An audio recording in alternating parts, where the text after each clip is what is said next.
কাদিয়ানীদের নিষিদ্ধ করা কি শুধু কাদিয়ানীদের নিষিদ্ধের মধ্যে সীমাবদ্ধ? না, আপনি যে দলিলে যে উসুলে কাদিয়ানীদের নিষিদ্ধ করবেন, ওই দলিলে ওই উসুলে শুধু এই কওমি হুজুররা বাদে সবাইকে আপনাকে অমুসলমান ঘোষণা করতে হবে। যেমন কাদিয়ানীদের যে উসুলে নিষিদ্ধ করবেন, ওই উসুলে কিয়াস করলে শিয়ারা একদম অমুসলিম, এবং যে হুজুররা কাদিয়ানীদেরকে অমুসলিম বলে তাদের মতে শিয়াদের সব ফেরকা অমুসলিম, কেউ মুসলমান না। Number one.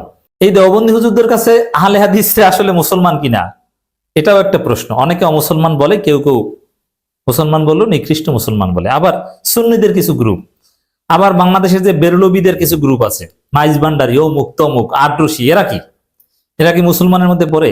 কাদিয়ানীদের ওই উসুল ফলো করলে, কাদিয়ানী অমুসলিম ঘোষণার উসুল ফলো করলে এদেরকেও ধারাবাহিকভাবে আপনাদেরকে নিষিদ্ধ করতে হবে, শিয়াদেরকেও অমুসলমান ঘোষণা করতে হবে। এখন এইভাবে কাউকে অমুসলমান ঘোষণা করা এটা কোনো ইসলামী দলের কাজ না, এটা কোনো রাষ্ট্রের কাজ না।